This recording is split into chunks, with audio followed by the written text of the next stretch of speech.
Welcome back to My Seminary Life. I'm your host, Brandon Knight, and today is the 4-year anniversary special.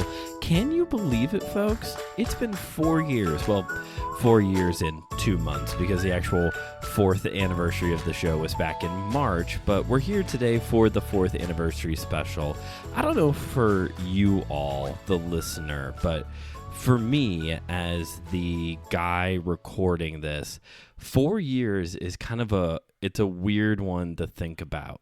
Like, can you believe that you've been listening to this for 4 years? Well, of course, some of you, maybe you've been only listening fairly recently, but just to think, like, it's been 4 years already that you've been listening and I've been recording this.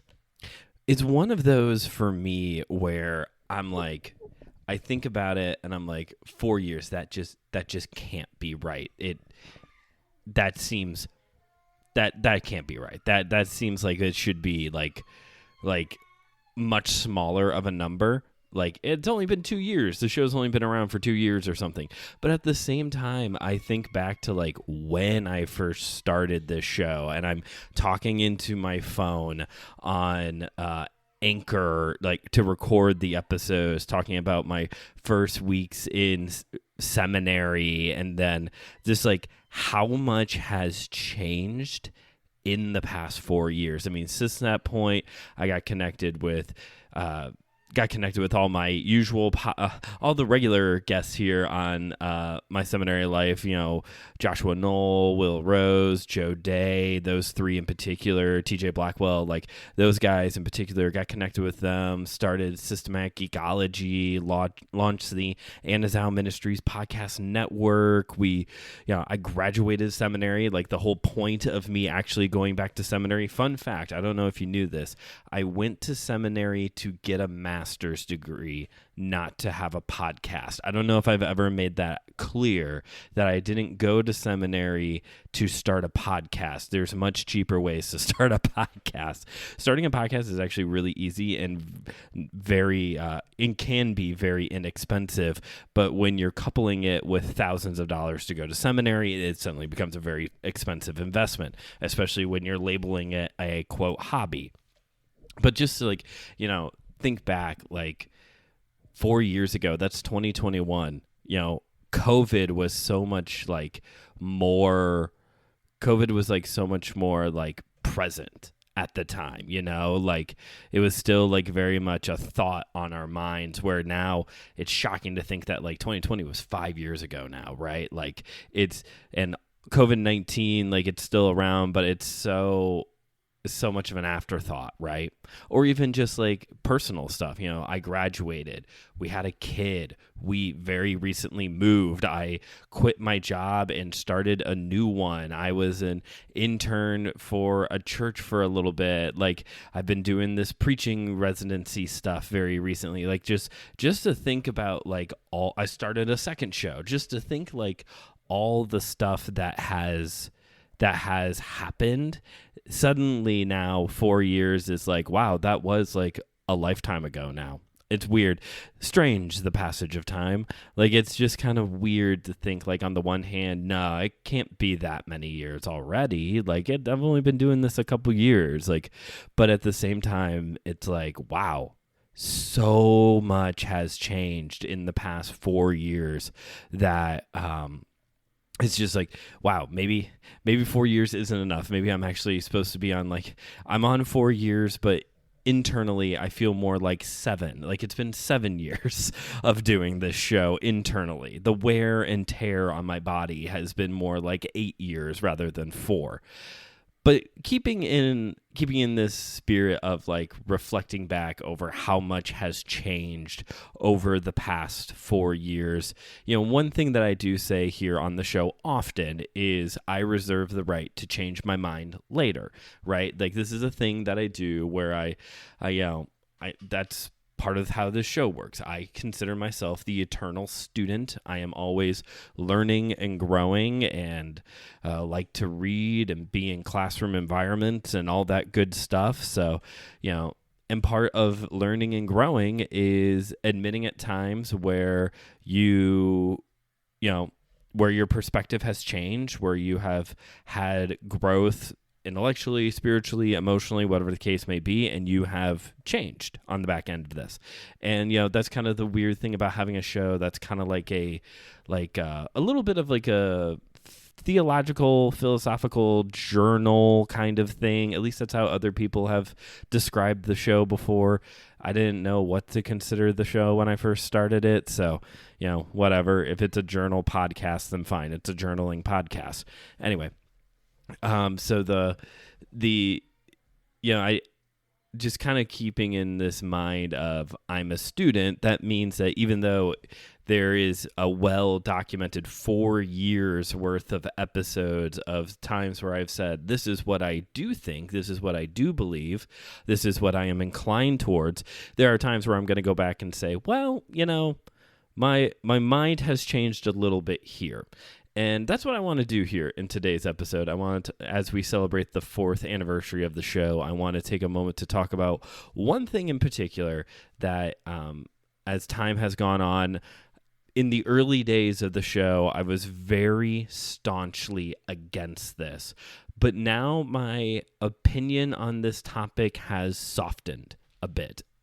And so let's talk about denominations. That's what we're going to talk about here today, because I reserve the right to change my mind later, and I've changed my mind a little bit when it comes to denominations. You see, when I first started this show, I was very anti-denomination. It's not from like a want to be like this teenage rebel without a cause, stick it to the man kind of thing. I had these many experiences growing up and within my pulpit supply ministry as well, of just seeing denominations fail the churches that are a part of the denomination. I just saw them fail those churches time and time again, just like dropping the ball so often and helping them with growth, helping them with health, helping them with church, pastor search stuff, the whole bit. And I just through high school, through college, through the early days of my preaching ministry, I just had a very staunchly anti-denominational view. I remember saying, and I'm pretty sure if you go back and listen to the earlier episodes, you will hear me say how the existence of denominations are a physical reminder of the results of the fall, because it shows how easily we have divided over the years. And I do think there is some truth still to that statement. We do have a lot of denominations. We have a lot of theological, philosophical, and ethical perspectives and camps and isms and ists that you can be a part of. I just very recently had a whole long rant about labels. So, just go 2 episodes back and you hear me rant about labels for a bit. This is going to be a much softer approach, though, to this subject, which is funny seeing how there's a gap in between these 2 episodes. I'm not necessarily backtracking from that episode, don't get me wrong. I'm speaking very specifically here of denominations. So I just had this very anti-denomination. I don't like these things. I don't want to be a part. I don't want to be defined by whatever church's denomination I go to. And that did include the fact that at the time I was at a non-denominational church. I did not go to a non-denominational church as my way of saying, screw you, denominations. That wasn't the thing at all. I understand what the term non-denominational means. It means Baptist. That's what non-denominational means. It means a Baptist church that's a little bit more modern in its approach. We'll have to see if in 4 more years I change my mind about this next statement.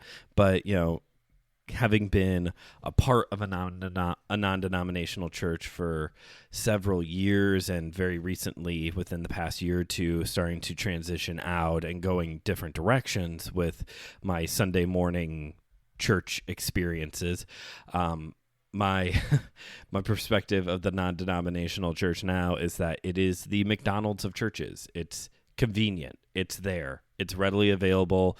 It has all. It's your one-stop shop. It's a Walmart. It's your one-stop shop for all your conservative Christian needs. Like it's got everything that you need. Like that's my perspective of a non-denominational church anymore. And like I said, I reserve the right to change my mind later. So who knows, in 4 years I might be saying, well, non-denominational churches have this, that, and the other thing.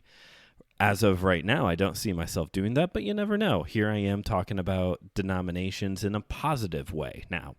So like I said, just really, I started this show out with that whole mentality of like denominations are just bad. I know some people kind of get into this like anti-denominational, like it's just also man-made. And I think that there was a little bit of that in there for me. You'll find people maybe more of like the house church variety who are like, this is the way to do church, and all you denominational people are doing it, against God's will. Like that wasn't anything a part of me.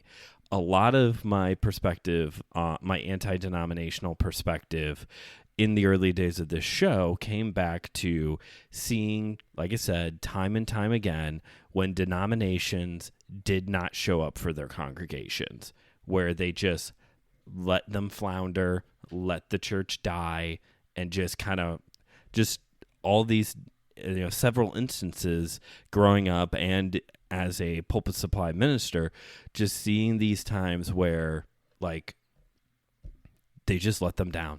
They just let them die when they didn't have to. You could even feel the bite a little bit there in that last statement, but I promise to be softer in this episode.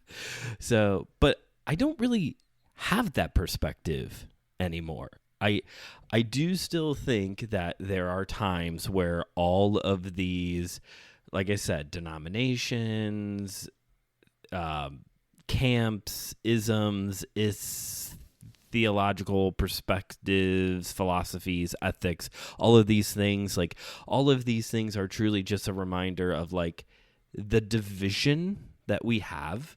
But at the same time, this is another thing that has changed, that like division doesn't necessarily mean bad all of the time, because there are instances within all of this, and this can become a very nuanced conversation, but I'm trying to keep it like a little bit more high level here.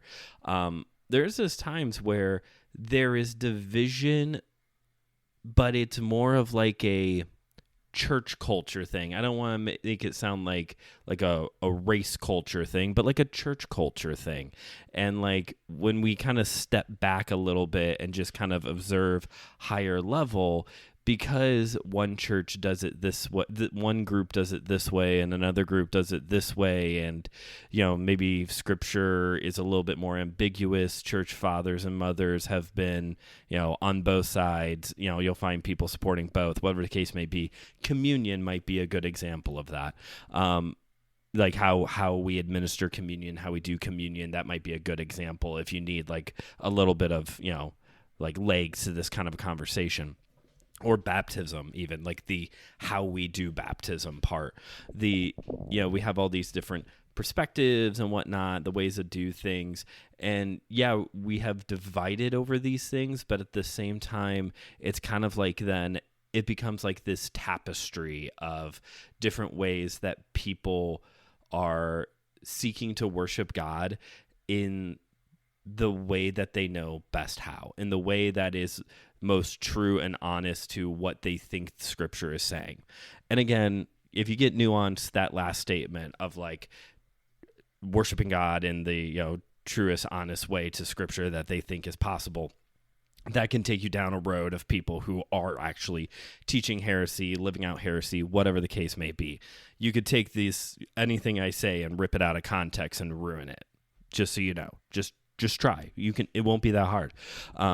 But the point here is that even my perspective of like, this is just a reminder of all of our divisions in the church. Like, I think that is one thing that even like within the past year and a half, 2 years, as I've been sitting with a lot of my unresolved church hurt of just seeing like, yes, there are times where we make bigger deals out of these things than we should. But, if we kind of just take a step back and see just like the variety of ways that we are all trying to worship God with integrity, maybe that's the right word that I could use there.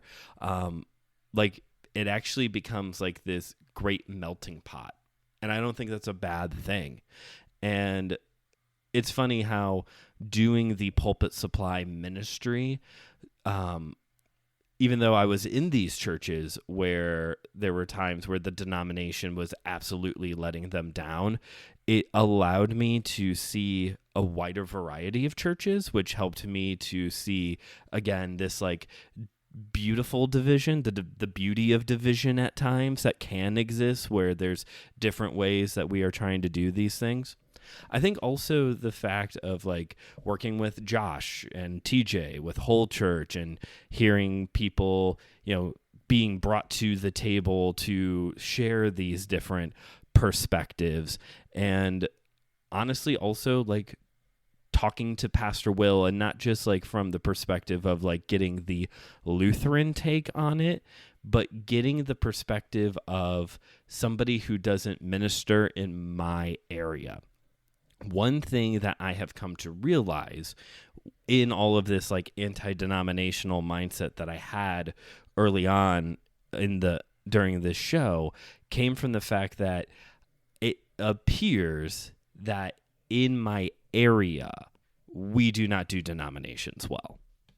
Yeah, as someone who has predominantly spent the majority of their life in one place, Northwest Indiana, it would appear that a lot of our issues with denominations and why I had such a strong anti-denominational viewpoint early on is because a lot of denominations around here have failed their churches, and in other areas that is not a universal truth. I was taking what I perceived was a holistic issue that actually, like, there's probably other places in the U.S. where, denominations are absolutely failing their congregations,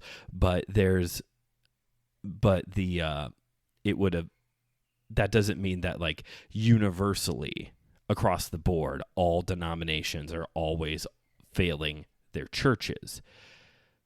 The other thing I've come to realize is that specifically it would appear in this area that Baptist churches Baptist denominations are failing their churches. And I grew up in a lot of Baptist churches. I have preached in a lot of Baptist churches. So again, I think just my perspective on all of this was distorted because of my lived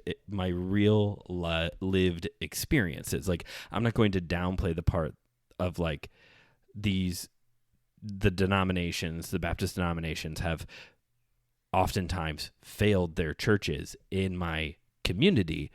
However, that doesn't mean that all of them are. And obviously, depending on where you land, again, we could seep this a little bit further down into the whole nuancing things, because depending on who you are, maybe you would say the United Methodist Church is failing their churches, and that's why there was a split, or the Episcopalian, or who else they haven't split yet, but you could probably also say the same thing about the SBC. Like we could take this several different directions, but I would say, just as a simple starting point for me, was coming to realize that like, oh, this isn't necessarily like as widespread as I thought it would be. Actually, as I have gotten to know people who minister in Methodist congregations, in Lutheran congregations, getting more familiar with the Anglican world, like, I've come to realize that, again, a lot of my complaints about how the denominations were failing their churches was how Baptist denominations in this area were failing their churches. The other groups that I just named off, they have safeguards in place to make sure, and they can fail their churches. I'm not trying to say others are absolutely perfect. Again, none of this is going to be perfect. We're all running this, and we're all sinners, so we're going to mess this up at times. But a lot of my complaints are actually, there are safeguards in place in other groups. And a lot of this comes down to, if I could speak again just very broadly, the fact that in the more liturgical church world, there is a hierarchy, which I know is a word that some of us really don't like, especially in the church world, but there is a hierarchy, and that hierarchy is there to not just lord authority over people, but to help their churches, to provide stability and guidance and wisdom when issues come, when things happen. Where in the independent church world, the non-denominational church world, the Baptist church world, even, where there's a little bit more praise towards autonomy, towards, you are your own thing, even within like the SBC, like you're part of a thing, but still fairly like autonomous and independent within it. Like there, in my experience, it seems like removing those like hierarchical guardrails is damaging. That can cause a lot of additional damage to the already existing issues at hand, whereas a lot of my complaints seem to be addressed within other groups. I'll give you one very recently, even. Like this conversation happened, and it was kind of like the moment in my mind where I was like, okay, yeah, I absolutely need to talk about this in the 4-year anniversary special, because very recently on the Whole Church podcast, I did an appearance over there. They were doing a job fair series where they were bringing in people who have jobs that aren't like within church ministry. So I got to talk about being a ninja coach for however long the episode went. And part of the discussion was, as somebody who, the question was broadly presented to all of these guests of like, as someone who is not working in the church ministry world, what is something that you wish churches or seminaries would actually do to better minister to their congregations? And Josh really leaned into this question with me because of insert all of my background that you're all very familiar with because you listen to the show. And I talked about how I think that seminary students, especially those going into pastoral ministry, they should be required to take an ethics examination, which would mean that they need to take several courses on ethics, not to be able to wax philosophically over them, over different perspectives, but to understand that, hey, when you do bad things, there are consequences for those bad things.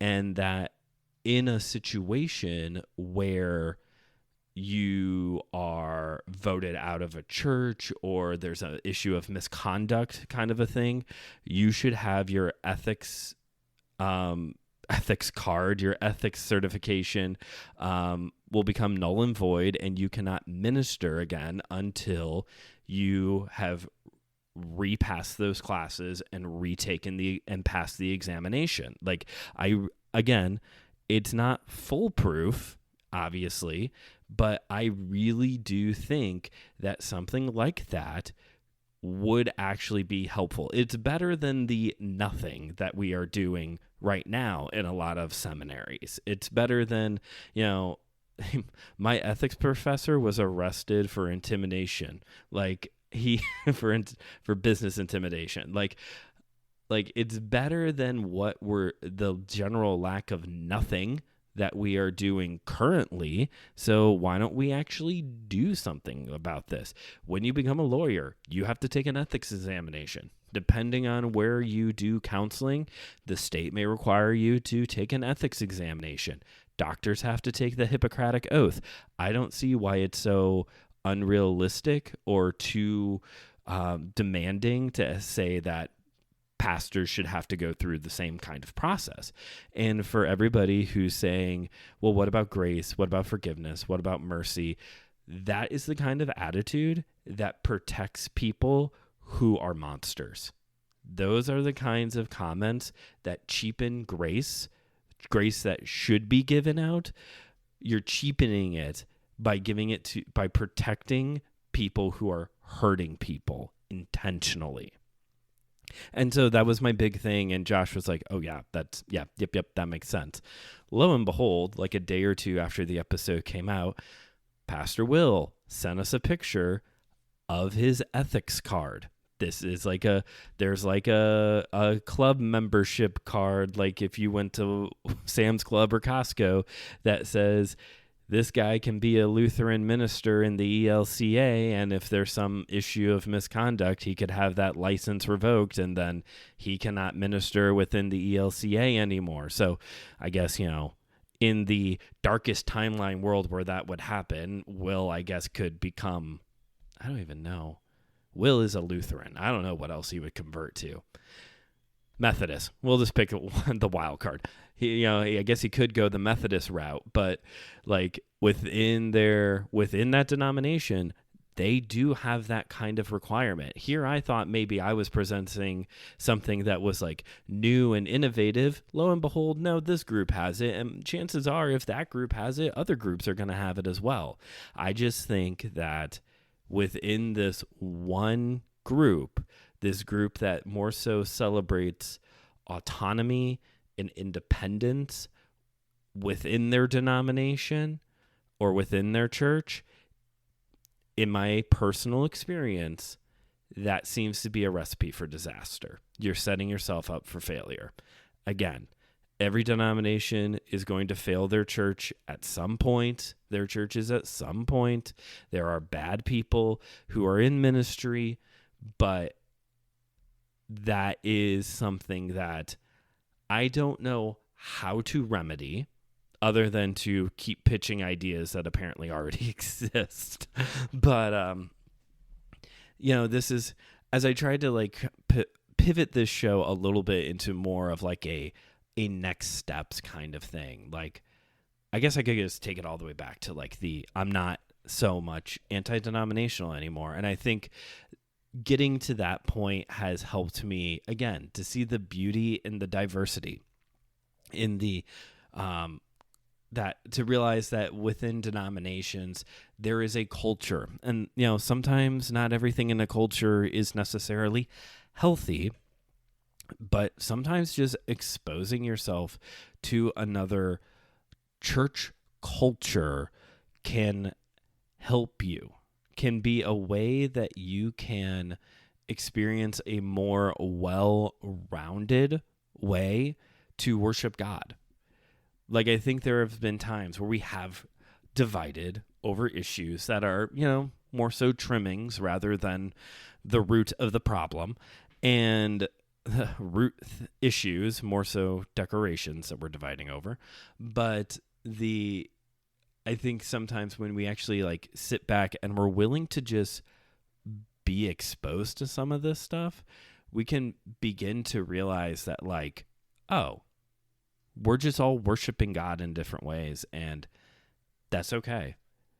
There is beauty in the creativity and the diversity of how we worship God at times. There's the asterisk. So I just think and to be willing to, I kind of got into this by accident, being exposed to it by doing the pulpit supply stuff, just to kind of be exposed to different things, and through it all to be able to see just the beauty in the different ways that we worship God, and to be more, that has really opened my perspective to being willing to, read and study and be in dialogues with people of different denominations that, growing up the way that I did, I was told they don't really love God. They have all these other things. So all that to say is I do reserve the right to change my mind. So who knows, in another 4 years, I might come back and say, never mind, I hate denominations. I will say, again, I do see the irony in all of this that very recently I did this episode talking about labels and just how burnt out I am by it. And you know what? There are still these moments. There's been a lot of healing over the past 2 years. But there are still these moments where I'm just like, I really don't like going to church, or I don't like being around other Christians. It's getting better for sure. And to sit and do an episode to talk for 30 minutes about this is kind of part of my cathartic. It's a little bit cathartic for me of just kind of like, I am going to make myself celebrate what is actually worth celebrating. Because I think that's also part of the issue in our culture nowadays, whether it's pop culture or church culture, is like if something is bad, we just if any little bit of it is bad, we throw all of it out. Like you're supposed to, whether it's a hot take or, you're the anti-establishment person, to celebrate any little thing. I will tell you, I will look you in the eye and say that I am a person who the system failed. I should be a pastor in a church right now. I should be a youth pastor, an associate pastor, a whatever at this point in time. Maybe a preaching pastor at a larger non-denominational church, a campus pastor even. Like, I should be somewhere right now. I should be. The system failed me. Even though I jumped through all the hoops the system threw at me, came out landing on the top. But when it all comes down, it all comes down to this. Do justly, love mercy, walk humbly with your God. And for those of you who caught all of those references, and I'm not talking about the Micah 6:8 part, the whole reference. If you knew the whole reference, good for you. Because when it all comes down, it all comes down to the walk. How are you walking? How are you living your life? And for me, it's been a difficult past couple of years to heal from just my burnt outness, my anger towards the system.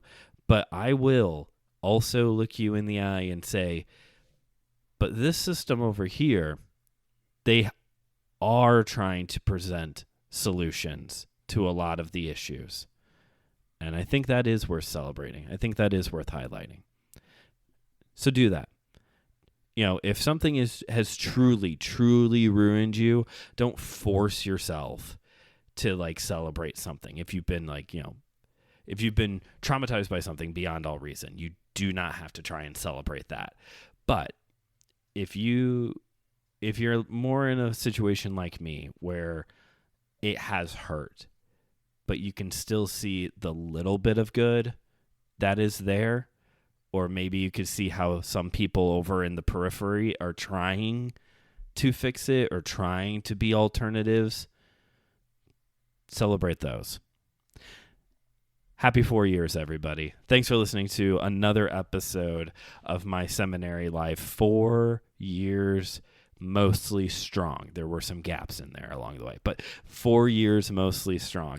Thank you for listening. If you haven't yet already, I don't know why you haven't done this yet, because the show's been around for 4 years, but you should rate and review the show by this point and pass this episode along to a friend, maybe that friend who is absolutely anti-denominational, and see maybe if this helps them think a little bit differently on the back end of it. You don't have to change your mind, person who was forced to listen to this episode by your friend, quote friend, who sent this to you. You don't have to change your mind completely. And you don't usually say this at the end of a discussion, but just hear me out on all of it. Just hear me out a little bit. Rate and review the show. Pass the episode along to a friend. Make sure you check out all the other great I don't edit the show. Check out all the other great shows here on the MSL Ministries Podcast Network, including Be Living Water, The Whole Church Podcast, Systematic Geekology, and of course my sister show, Kung Fu Pizza Party, where I have been in full gear Karate Kid mode for the past few weeks. So if you're still really hyped about all things Karate Kid Legends and you just want to like nom nom nom chew up some more Karate Kid stuff, there's been episodes upon episodes recently to go back and listen to. And check out my YouTube channel, Studio 219, a place for faith and pop culture. We'll see you all in the next episode, which is the 200th episode of the show. We're going to go back to back on big milestone episodes. Why not?